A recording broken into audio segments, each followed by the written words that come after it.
नमस्कार दोस्तों, मेरे channel A to Z consultancy में आप सभी का स्वागत है।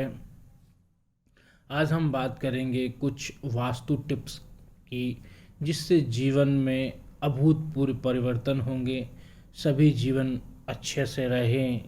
इसी मंगल कामना के साथ यह वीडियो की मैं शुरुआत कर रहा हूँ। दोस्तों, एक बहुत सुंदर श्लोक भगवान श्री कृष्ण गीता में कहते हैं,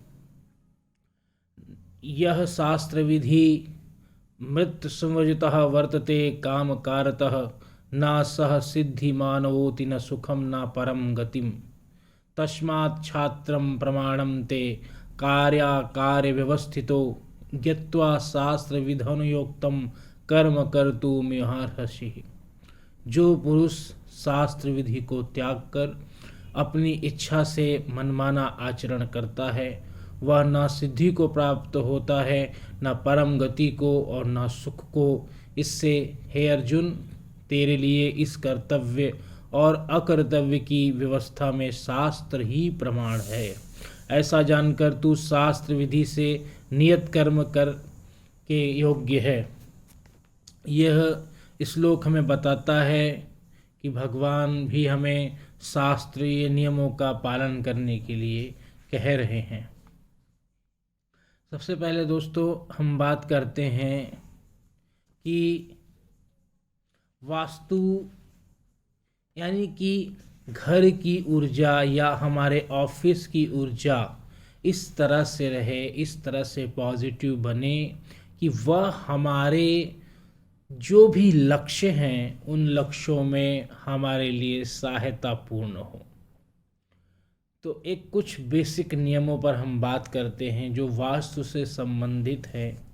दोस्तों, सबसे पहले बात है कि घर, किसी का भी घर हो, मुख्य दरवाज़ा हो, कैसा भी घर हो, छोटा हो, बड़ा हो, फ्लैट हो, अपार्टमेंट हो, रो हाउस हो, कुछ भी हो, देहरी जरूर लगवाएं। दहलीज लगाने से अनिष्टकारी जो भी निगेटिव एनर्जी है वो बहुत हद तक आपके घर में प्रवेश नहीं कर पाएगी, और इससे आपकी कुल देवी की जो शक्ति है वह भी आपके घर में बनी रहेगी। और सुबह शाम इसको हल्दी, कुमकुम, गोमूत्र मिश्रित गोबर से, स्वास्तिक से इसकी पूजन करें। ना कुछ कर सकें तो प्रार्थना ही करें परमेश्वर से कि हमारे घर और स्वास्थ्य की जो भी अनिष्ट शक्तियों से हमारी रक्षा करें। इस प्रकार से तो सबसे इम्पॉर्टेंट पॉइंट यह है वास्तु का। दूसरा है, यदि संभव हो तो प्रवेश द्वार के ऊपर नीम, आम, अशोक आदि के पत्तों का तोरण बंधनवार बांधना बहुत ही मंगलकारी है। आजकल शादी ब्याह में ही ये देखने को मिलता है, लेकिन इसको हर 15 दिन में अच्छी तिथियों में बांधते रहें, शुक्ल पक्ष में बांधें, अच्छा लाभ मिलेगा। वास्तु के मुख्य द्वार के सामने, वास्तु के हिसाब से मुख्य द्वार के सामने कभी भी भोजन कक्ष, रसोई घर या खाने की मेज नहीं होनी चाहिए। ये बड़ा इम्पोर्टेंट पॉइंट है। मुख्य द्वार के अलावा पूजा घर में, भोजन कक्ष में, तिजोरी के कमरे पर भी सभी जगह पे छोटी छोटी दहलीज लगवाएं। अगर ना लगवा सकें तो इस पे हल्दी कुमकुम का एक लाइन जरूर खींचें, इससे आपके घर में बरकत आएगी। भूमि पूजन, वास्तु शांति, गृह प्रवेश शनिवार और मंगलवार को कभी ना करें। इनका विशेष स्थितियों में त्याग करना चाहिए। गृहस्थियों को शयन कक्ष में सफ़ेद संगमरमर कभी नहीं लगवाना चाहिए। इसे मंदिर में लगवाना अच्छी बात है, लेकिन घर में शयन कक्ष में सफ़ेद संगमरमर को लगवाना निगेटिव एनर्जी को बढ़ाना है। कार्यालय में, कामकाज में, अध्ययन के लिए बैठने का समय जहाँ पे आप बैठते हों वहाँ पे छत की बीम जो अगर आपकी रहेगी तो बहुत सारे मानसिक अशांति आपको आती रहेगी।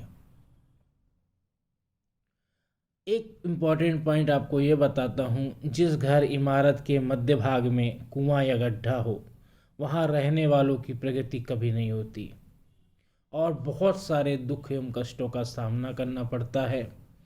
घर का ब्रह्म स्थान परिवार का एक उपयोगी मिलन स्थल, ब्रह्म स्थान शास्त्र में ब्रह्म स्थान कहा गया। अभी आज की भाषा में हम देखें तो हमारा डाइनिंग रूम, जहाँ पर हम बैठकर टीवी देखते हैं, सभी मिलकर बातें करते हैं, वो ब्रह्म स्थान है।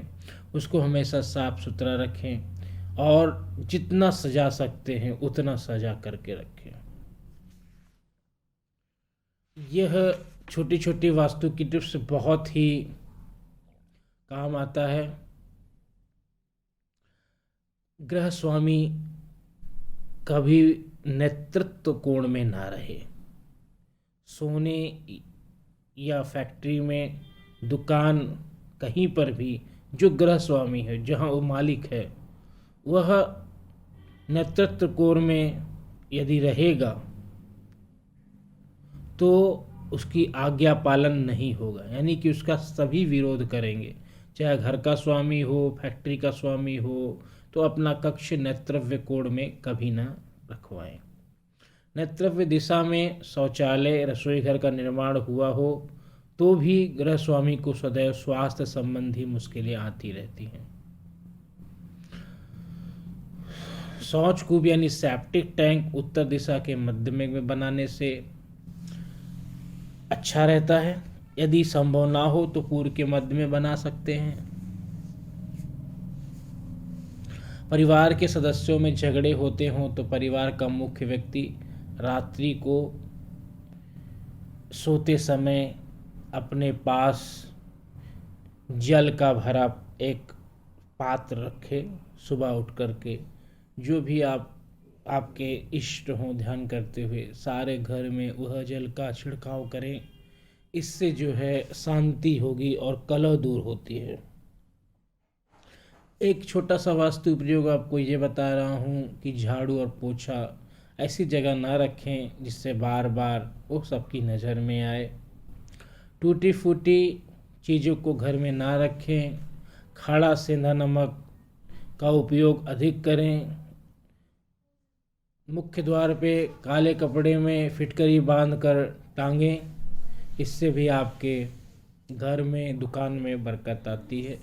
यह थी दोस्तों वास्तु के कुछ सामान्य नियमों पर बातें, और इसी क्रम में हम आगे अपनी बातें करते रहेंगे। धन्यवाद दोस्तों। यदि आपको मेरा वीडियो पसंद आया हो तो इसको लाइक करें, मेरे चैनल को सब्सक्राइब करें। धन्यवाद।